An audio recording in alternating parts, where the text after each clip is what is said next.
आज मी ना खूप म्हणजे खूप खुश होते आणि ते का? तर पुढं जाऊन सांगते. तर दिवसाची सुरुवात ना या पोरांना मस्त अशी खेळवून गार्डनमध्ये केली आणि तुम्हाला तर माहितीच आहे पप्पा आणि ताई पुण्याला आले होते. आले होते म्हणजे ते येऊन आता 8-10 दिवस झाले. पण माझे व्लॉग्स काय आता लेट एडिटिंग चालली आहे. कारण कामच एवढी होती. तर आम्ही सगळे जी काय होती ना पॅकिंग करून गावी चाललो होतो. पप्पा तर अगोदरच्या दिवशीच गेले होते आणि ताई इथे चिडवत होती, की "तू आता गावाकडे चालली आहे म्हणून दाजी रडतायत बघ." तर ते कुठलं रडतायत? तर त्यांच्या तोंडावर तर फक्त आनंद दिसत होता बायको गावी जाण्याचा.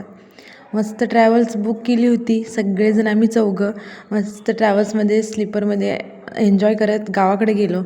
ट्रॅव्हल्स ठीकठाक होती. सकाळी जाऊन गावाकडे पोचलो तर घरामध्ये अजिबात जागा नव्हती. कारण एवढे सगळ्या शॉपिंग आणि आमच्या तिघांच्या बॅग म्हणजे भाऊ, माझ्या आणि ताईच्या एवढ्या सगळ्या बॅग्स होत्या. आणि ह्या दोन्ही पोरांचं मात्र फक्त भांडण चालू होतं. यांचं कधीच पटत नाही. जे काही पटतं ते 5 मिनिटापुरतंच आणि बाकीचा वेळ तर यांची सगळी भांडणं चालू असतील.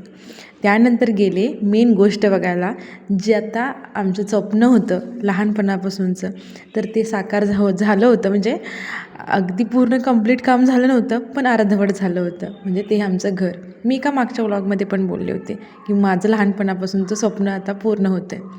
तर हेच तसं घराचं काम काही पूर्ण कंप्लीट झालं नव्हतं, पण आम्ही वास्तुशांतीचा घाट लवकरच घातला होता. आणि ते का ते पुढच्या ब्लॉगमध्ये मी सांगेनच.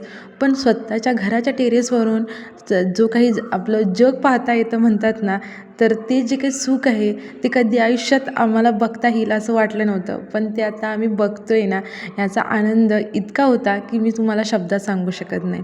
आणि ज्या कुणाचं घर म्हणजे आपलं स्वप्न असेल ना, तर त्यालाच माहिती असेल की स्वतःचं टेरेस असावं, स्वतःचं मोठं घर असावं आणि तिथून आपल्याला पूर्ण जग पाहता यावं. यापेक्षा सुख काहीच नाही. बाकी राहिलेलं काम माझा ससा म्हणत होता, "मी करतो, तू मामा टेन्शन घेऊ नको." बाकी आजच्यापुरतं एवढंच. पुढचा व्लॉग नक्की बघा.